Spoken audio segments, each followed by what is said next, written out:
ओला dock YouTube channel को subscribe करें और बेल आइकॉन को दबाना मत भूलें। जी, मेरा नाम डॉक्टर मोहम्मद फैसल जवेद है। मैं as a family physician care city medical diagnosis centre में काम कर रहा हूँ। मेरा आज का टॉपिक है इरिटेबल बाउल सिंड्रोम। पाकिस्तान के टॉप डॉक्टर्स के साथ अपॉइंटमेंट बुक करें, वो भी पेशेंट फीडबैक देखते हुए। लाखों लोगों की तरह पाकिस्तान के सबसे बड़े डॉक्टर नेटवर्क का फायदा उठाएं और आज ही ओला डॉक ऐप डाउनलोड करें। ओला डॉक, डॉक्टर का अपॉइंटमेंट आसानी से। IBS भी कहते हैं इसे। इसके साथ सबसे पहले तो पता होना चाहिए कि IBS है क्या। पेशेंट 3 कंप्लेंट के साथ हमारे साथ आता है। जो हमें ABC भी कहते हैं, एब्डोमिनल पेन के साथ आएगा, यानी पेट में दर्द हो जी। उसके बाद ब्लोटिंग हो जी, यानी पेट में गैस होना। और उसके बाद constipation followed by the diarrhoea, यानी जो कब्ज़ के साथ लूज मोशन का भी प्रॉब्लम आ सकता है। डायग्नोसिस करने के लिए हम अमूमन ये सिम्टम बेस ही डायग्नोस होता है। पेशेंट कमर में दर्द के साथ, पेशाब में रुकावट के साथ और जनरल वीकनेस के साथ भी हमारे पास पेशेंट आ सकता है। इरिटेबल बाउल सिंड्रोम जो हम डील कैसे करते हैं, पेशेंट की एज के मुताबिक, अगर तो उसकी एज 40 साल से नीचे है तो पेशेंट को सिम्टम बेस्ड ट्रीट किया जाएगा, और अगर उसकी उम्र 40 साल से ज़्यादा है तो फिर हमें पेशेंट की सिम्टम के साथ साथ उसकी इन्वेस्टिगेशन भी करवानी पड़ती है। उसमें हिस्ट्री वेरी इंपॉर्टेंट है कि अगर फैमिली में इसकी हिस्ट्री में कोई कार्सिनोमा या कैंसर की तशख़ीस तो नहीं हुई किसी करीब तरीन रिश्तेदार को, यानी वालिद या वालदा को, भाई बहनों में से किसी को कैंसर रिलेटेड कोई प्रॉब्लम तो नहीं आई। नंबर 2, सडनली पेशेंट का कोई वज़न तो नहीं कम हो रहा और एकदम ऊँचा 3 से 4 किलो वज़न कम हो गया। फिर पेशेंट को पेशाब में से खून तो नहीं आना शुरू हो गया। तो इसका हम डायग्नोसिस अमूमन सिम्टम बेस करते हैं। और सिम्टम पेशेंट को क्या आ सकते हैं, सिम्टम पेशेंट को उसकी चेंज ऑफ बाउल हैबिट, यानी उसका बड़े पेशाब में की जो फ्रीक्वेंसी है वो कम या ज़्यादा हो सकती है।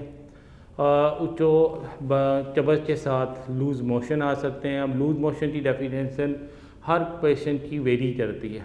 जो भी पेशेंट जो उनसे हैं वो 4 से 5 स्टूल भी पास कर लें तो कहते हैं हमें मोशन जो उनसे हैं वो हमारी रूटीन है। तो पेशेंट की बाउल हैबिट जो उनसी है अगर वो चेंज हो रही हो और तो हमें उसका डायग्नोसिस करना ज़रूरी हो जाता है। इन्वेस्टिगेशन में हम क्या करवाते हैं, बेसलाइन इन्वेस्टिगेशन जो आमतौर पे CBC, C reactive protein, ESR करवाते हैं।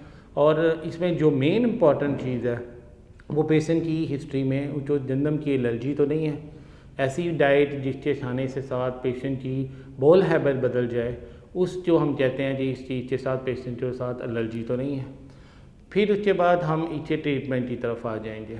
ट्रीटमेंट सिम्टोमेटिक भी हो सकता है और डेफिनेट ट्रीटमेंट भी है।